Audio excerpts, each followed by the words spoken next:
I never imagined my life could change in a single afternoon. One moment I was enjoying the quiet comfort of my home, sipping tea, thinking about Harold, the man who had been my partner for decades.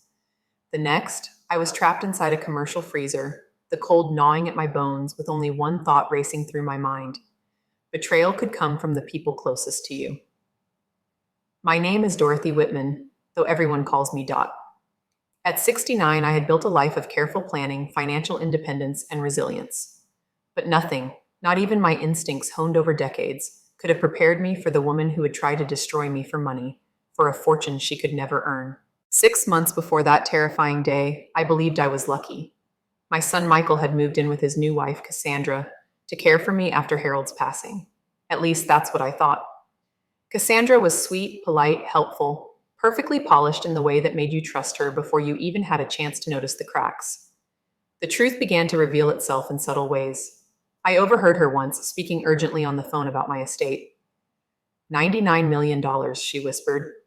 The old woman has 99 million just sitting there. Insurance money, investments, savings. She's too senile to manage it properly. Once she's gone, Michael inherits everything and I control him. I froze in the hallway, tea cooling in my hands, heart thudding with disbelief. My carefully managed life, my portfolio, my investments, every penny Harold and I had worked for decades to secure, was suddenly under threat. I started noticing small manipulations. Cassandra hid my reading glasses, then expressed concern when I couldn't find them. She moved medications to different cabinets, unplugged clocks, and acted alarmed when I slept past my usual wake-up time. Each incident seemed minor, but together they painted a picture of a woman slipping into senility. Michael, bless him, bought every bit of it. He nodded when she suggested I might need professional care, agreeing gently that perhaps it was time for temporary assisted living. I had seen this pattern before. Harold's Aunt Margaret had been maneuvered out of her home and wealth with subtle cruelty, all under the guise of concern. I refused to be the next victim. That Wednesday morning in early December, I confronted Cassandra in the study. She tried to take my investment documents, her nails perfectly manicured, her smile saccharine. Dot, you don't need to worry about these complicated papers anymore. Michael and I can handle everything. I pulled them back firmly, refusing to relinquish control. Her mask slipped, and I saw a flicker of something calculating, cold, predatory. She tried to deny it, but I could read the truth in her eyes. I knew exactly what she was plotting: isolation, deception, and eventually, my death. By that evening, Michael had been fed a filtered version of the confrontation, one designed to make him doubt me. Cassandra's words twisted reality. I was paranoid, confused, unstable. Even with my own mind screaming the truth, I felt the isolation that comes when a manipulator expertly turns the world against you. That night, I lay awake, listening to them talk in the next room, hearing fragments of her plan. Has to be done carefully, cannot look suspicious. Inheritance laws make this tricky, but manageable. The cold dread settled over me, mingling with disbelief that the person I'd welcomed into my home could be plotting murder. The following morning, Cassandra invited me to see her catering warehouse, an ostensibly innocent outing. Exhausted from the emotional warfare and hoping I had misjudged her, I agreed. She led me through the impressive facility, talking proudly of her achievements.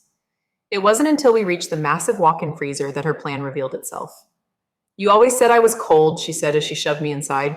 Now it's time for you to chill out forever. The steel door slammed, the click of the lock echoing through my very bones. The freezer was immense, filled with shelves of frozen food, the temperature dipping far below freezing. Panic surged, but only briefly. Experience had taught me calm under pressure, and I immediately scanned the room. There on the wall was the safety equipment she had overlooked: an emergency blanket, a flashlight, and most crucially, the interior release handle. Wrapping myself in the blanket, I forced my thoughts into planning mode. Cassandra believed I would die here. She thought I would never emerge. But mistakes, even the smallest ones, could be exploited. 30 minutes of hypothermic threat became the longest 30 minutes of my life, each second sharpening my resolve. I discovered more than just escape options. Behind boxes of frozen vegetables, there were waterproof containers holding damning evidence, forged medical records, a power of attorney in my name that I hadn't signed, and a detailed timeline of my planned decline and death. And, most chillingly, a life insurance policy naming Michael as the beneficiary, forged recently. She hadn't just planned to steal my money, she'd insured me like livestock. By mid-afternoon, I had gained control. Cassandra expected a corpse. Instead, I planned my counterstrike, gathering the evidence that would expose her and ensure justice. When the warehouse door opened, she could never have anticipated the one thing I had mastered in a lifetime: patience and cunning born of survival. I slipped out of the freezer, careful to leave no trace of my presence, and moved through the warehouse with quiet precision. Cassandra believed I was gone, that the old, trusting Dorothy Whitman had perished in the sub-zero room she had designed to kill me. But the truth was far different. I had the upper hand now, armed with every piece of evidence I had uncovered: forged documents, falsified medical records, the meticulously detailed journal chronicling every step of her plan. She had underestimated me in every way, assuming that age and trust equaled weakness. She had not accounted for decades of experience, for the sharp instincts of a woman who had survived losses and betrayal before. By late afternoon, I was sitting in her living room, comfortably settled with a glass of her expensive wine, evidence spread across the coffee table. Cassandra walked in moments later, unaware that the predator she had imagined herself to be had been neutralized by her intended victim. The shock on her face was instantaneous, raw, and beautiful. Her carefully cultivated mask of composure crumbled as she realized that not only had I survived, but I had also penetrated the layers of her deception and collected proof that could send her to prison for the rest of her life. "Dot," she whispered, her voice a mixture of disbelief and fear. How did you?" Her words faltered, incomplete, as though she couldn't form sentences fast enough to match the panic flooding her mind. I held up her journal, the leather cover creased with her meticulous notes. Every lie, every calculated move, every step she had taken to isolate me and manipulate Michael was documented. The betrayal she had hoped to conceal was now visible in stark detail. Her composure failed entirely as she moved toward the kitchen, likely intending to escape or retrieve a weapon. I warned her gently but firmly that any attempt to leave would be futile. I had anticipated every movement, every reaction. When she tried to plead, claiming love for Michael, I remained calm, letting the evidence do the talking. Her arguments dissolved under the weight of her own words, recorded and preserved for the authorities. The calculated horror of her scheme was undeniable, leaving no room for denial. By the time Michael arrived home, he encountered a scene he could never have imagined. His mother, the woman he had thought fragile and perhaps confused, was alive, calm, and resolute. Cassandra froze mid-step, caught between panic and anger as the reality of her failure settled around her. Michael's face moved through a spectrum of emotions: confusion, disbelief, and finally a dawning comprehension of the depth of betrayal he had unknowingly witnessed. I handed him the journal, letting him read for himself the meticulous planning that had been aimed directly at me and indirectly at him. The shock was visible, the trust he had placed in his wife shattered as he absorbed the truth of her actions. Once Michael grasped the scope of Cassandra's deception, he made the only decision that matched the gravity of the crime. He called the police. Cassandra attempted one last act of manipulation, claiming I had fabricated the evidence, but the overwhelming proof left her words hollow. She had underestimated both me and my son, assuming that their loyalty could be bought or coerced. She had calculated everything, but had failed to consider the moral compass and intelligence of the people she sought to control. When the authorities arrived, Cassandra was arrested without resistance. Her criminal history, forged documents, insurance fraud, and the attempted murder of a woman she had deemed weak were laid bare. Watching her led away in handcuffs, spitting final insults, I felt something I had not expected: pity. Not for her punishment, but for the person she had chosen to become, willing to destroy lives in pursuit of wealth. Somewhere along the way, she had died too, not physically, but morally and spiritually. In the months that followed, I navigated the aftermath of her schemes. The financial chaos she had caused required meticulous attention, but with Michael's help, we restored order and security to our accounts. The revelation of her true identity, Jennifer Cash, a woman with multiple aliases and a history of targeting widowers and families, made me realize how narrowly I had escaped a fate far worse than death.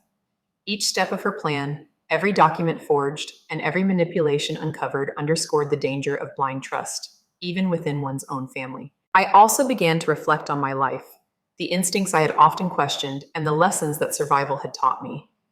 For decades, I had managed not only finances, but relationships, responsibilities, and crises, navigating a world that often underestimated women like me. The freezer incident, terrifying as it was, revealed something profound. Age and experience are powerful tools, and intuition is a weapon no manipulator can entirely neutralize. I realized that surviving Cassandra's calculated cruelty had transformed me. The woman who entered that warehouse, fearful but determined, had emerged stronger, sharper, and more confident in her judgment than ever before. It was during this period that the media began covering the story. Headlines celebrated the elderly grandmother who had outsmarted a would be serial killer. I spoke to reporters with measured calm, recounting my experience not for attention, but as a warning and a lesson. Trust your instincts, I would tell other seniors. Do not ignore the subtle signs of manipulation. Protect yourself. And above all, remember that strength can be found in even the most unexpected moments. And courage is often quiet, patient, and unwavering. Spring arrived, bringing warmth and renewal, and with it the sense of a life reclaimed. Michael, no longer blinded by deception, began to heal from the betrayal, rediscovering his capacity for judgment and discernment. Together, we began restoring not just our financial stability, but the emotional equilibrium that Cassandra had sought to disrupt. Our bond, tested in the crucible of manipulation and attempted murder, had emerged stronger, tempered by trust and shared resilience. The trial was scheduled for September, and the days leading up to it were filled with preparation, reflection, and an unexpected sense of purpose. I worked closely with my attorney, reviewing every detail of Cassandra's, or rather Jennifer Cash's, plot. The journal she had kept, the forged medical documents, the fabricated insurance policies, every calculated step toward my elimination was meticulously documented. It was shocking to consider the level of sophistication she had achieved over years of targeting vulnerable families, yet it was also comforting to know that her meticulousness had been my salvation. Each piece of evidence was a thread in a web that now would expose her for who she truly was. When the trial began, the courtroom was tense with anticipation. I took my seat as a witness, feeling the weight of years and experience settle on my shoulders. Across the room, Jennifer Cash sat in an orange jumpsuit, her carefully maintained appearance replaced by the stark reality of incarceration. Her gaze met mine once, fleeting but charged with everything she had tried to hide, calculating intelligence, fury, and finally, desperation. The defense attorney attempted to undermine my credibility, suggesting that a 70-year-old woman might misinterpret events, that perhaps paranoia or confusion had driven my testimony. I held my head high, answering with calm precision, detailing every manipulation, every conversation, every calculated attempt to isolate me from my son. The jury listened intently, some nodding in acknowledgement as the truth unfolded.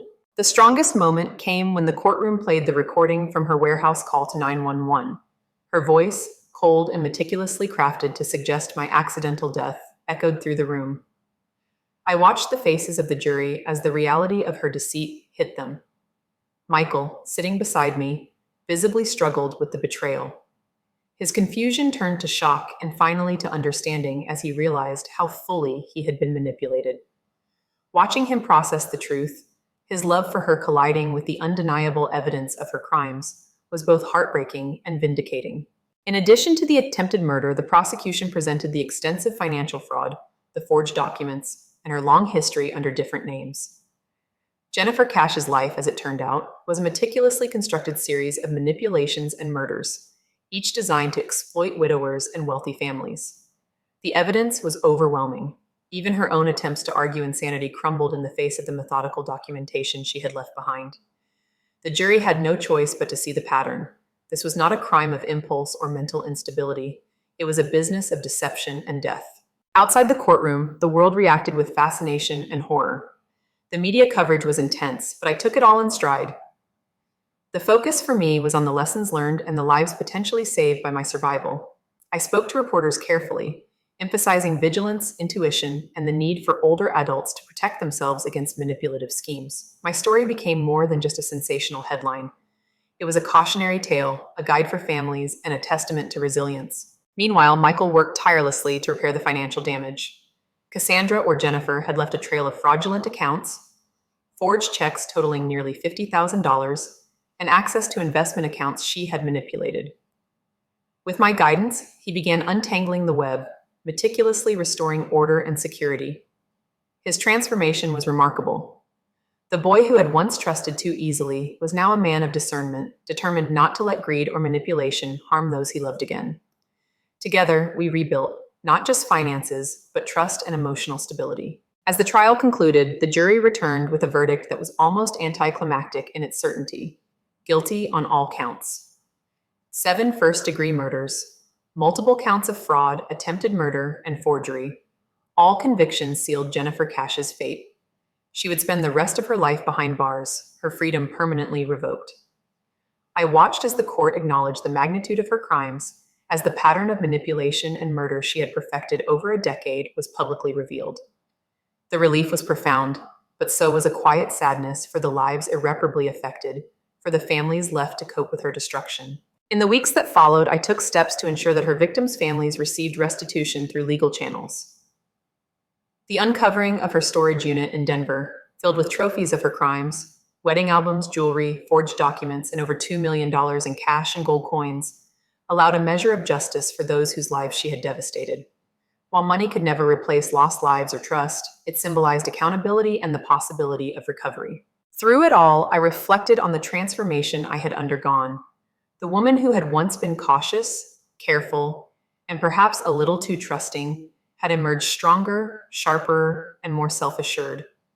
Facing a life-threatening betrayal had revealed an inner strength I had not fully recognized before. The freezer had been a crucible, and I had survived not merely to exist, but to reclaim agency over my life, my finances, and my family. The lessons of survival were clear. Age does not equal weakness.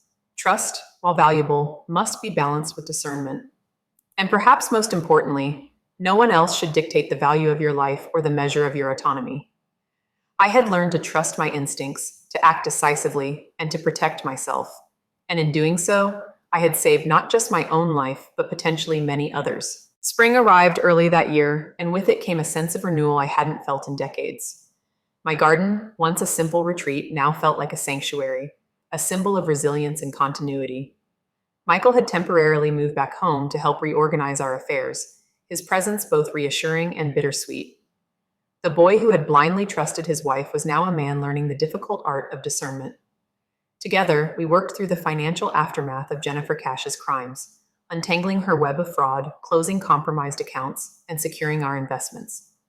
Every task we completed felt like reclaiming pieces of our lives that had been stolen, and with each victory, Michael seemed to regain a measure of his former confidence. Amid this flurry of activity, I discovered the hidden treasures Harold had prepared over the years, accounts and trusts I hadn't even known existed. My late husband had quietly protected our wealth, creating layers of financial security that would have survived any attempt at theft or manipulation. The $9 million Cassandra had known about was only a fraction of our true fortune, which was closer to $250 million. Harold's foresight was a testament to his careful, loving planning, ensuring that even if danger threatened me, the legacy we had built together would remain intact. His hidden foundation, designed to protect elders from financial abuse, became a project I embraced wholeheartedly. I poured myself into advocacy work, sharing my story, educating seniors, and offering practical advice on detecting fraud. It was work that gave me purpose and reinforced the truth that survival is not just about escaping harm, but using experience to prevent it for others. The garden became my favorite place to reflect. On crisp October afternoons, I would sit beneath the shade of the old oak tree, sipping tea and letting the wind carry away the remnants of fear that had once haunted me. Michael often joined me, and we would talk through the events that had tested us, analyzing the mistakes, the blind spots, and the hard truths we had faced. He admitted his guilt for trusting Jennifer, but I reminded him that love often blinds us, and that recognition and growth were the measures that truly mattered. In those quiet moments, we reconnected, not just as mother and son, but as partners in rebuilding our lives and securing a future where deception could not easily take root. The trial had been exhausting, both emotionally and physically, but it also offered closure. Jennifer Cash, once the charming and calculated predator, now appeared small and constrained in her orange jumpsuit. Her meticulously crafted image of innocence was stripped away, replaced by the stark reality of justice. She avoided eye contact with me, but I could feel the intensity of her presence, the hatred she harbored for the woman who had outsmarted her. It was a moment of vindication, yes, but also a sober reminder of how close I had come to being another casualty in her carefully plotted spree. Even after the trial, the ripple effects of her actions continued. The uncovering of her previous identities and crimes shocked the nation, revealing the extent of her deception and the number of lives she had disrupted. Families who had lost loved ones and fortunes were finally able to receive some measure of restitution, and federal authorities continued to investigate her activities across the country. The knowledge that my survival had contributed to exposing her network gave me a quiet sense of satisfaction and purpose. I had not only protected myself, but had potentially prevented further harm to countless others. Through it all, I had come to realize the depth of my own resilience. The events of the past year had transformed me. I was no longer merely Dorothy Whitman, a cautious and trusting widow. I had become a woman who could confront danger, navigate betrayal, and emerge stronger on the other side.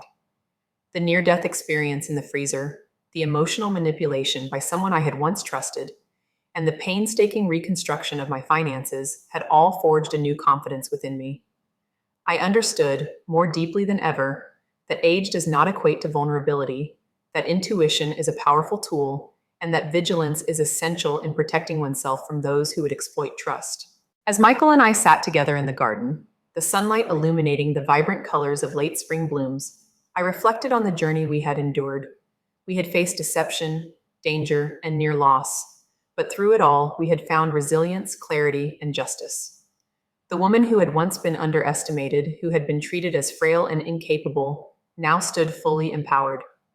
And in that empowerment was a quiet triumph, not just over Jennifer Cash, but over the limitations and assumptions that society often imposes on age, experience, and wisdom. I had learned the most important lesson of all. Survival is not only about protecting oneself, but also about reclaiming agency, asserting truth, and ensuring that the lives of others are safeguarded from those who would seek to harm them. Each step I took, each decision I made in the aftermath, was a testament to the power of awareness, courage, and unyielding determination. The life I had been given, threatened as it had been, was now one I could live fully and intentionally. The months following the trial felt surreal. Life had resumed its ordinary rhythms, yet nothing about me or my family was quite the same. Michael, once hesitant and unsure, had grown into a man tempered by experience, someone who could see clearly and act decisively. He took responsibility for the lapses that had allowed Jennifer Cash into our lives, but I reminded him gently that the blame lay not in his heart but in the cunning of a predator who had perfected her craft over years. Together, we established systems to safeguard our finances, reorganized our estate, and fortified our home against the sort of deception we had narrowly survived. In doing so, I realized that the best protection is a combination of vigilance, knowledge, and trust in one's own instincts. I also began channeling my energy into advocacy work, volunteering with elder support groups and speaking to communities about financial fraud and exploitation. Sharing my story became a mission, a way to transform trauma into empowerment for others. I wanted seniors to know that awareness and assertiveness were not just tools, they were lifelines, encouraging them to trust their intuition, question suspicious behaviors, and assert control over their own affairs became my new purpose, and it felt profoundly rewarding. In each person who gained confidence from my experience, I felt a part of my own power reflected back, and that was a healing balm I had never expected. The garden, once a refuge, now felt like a living testament to endurance. Its blooms, vibrant and resilient, mirrored my own journey. I would sit among the flowers with Michael, our conversations shifting from the haunting past to hopeful plans for the future. The shared work of tending to the plants became a metaphor for the rebuilding of our lives, nurturing what mattered, removing the weeds of deceit, and cultivating growth and beauty from what had been damaged. It was a quiet peace, a tangible reminder that life, like a well-tended garden, flourishes best with care, attention, and persistence. Occasionally, the media would contact me, fascinated by the story of how a 69-year-old grandmother had outwitted a serial con artist. I was selective in my interviews, choosing only those that would amplify the lessons of vigilance, empowerment, and resilience.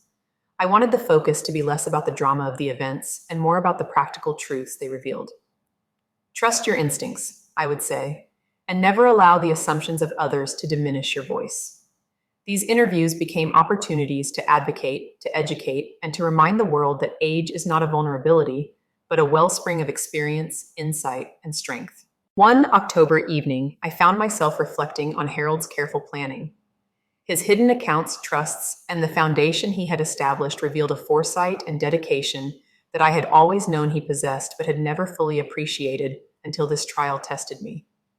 The $250 million we had accumulated was now protected, our wealth not just preserved, but aligned with a mission of good.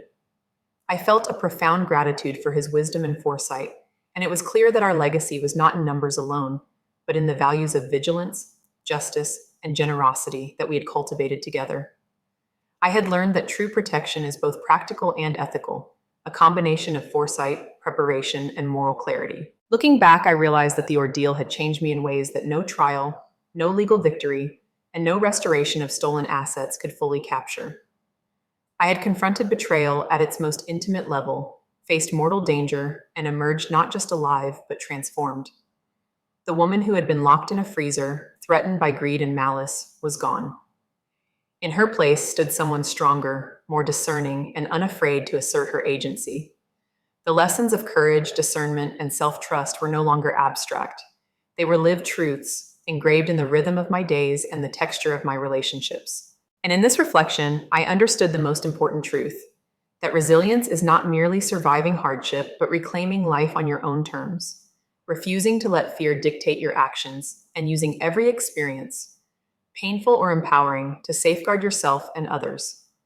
Life had tested me in ways I could never have anticipated, yet it had also granted me a second chance to live deliberately, with wisdom, courage, and compassion. I knew, as I raised my glass of Harold's favorite wine to the sunset, that I had done more than survive.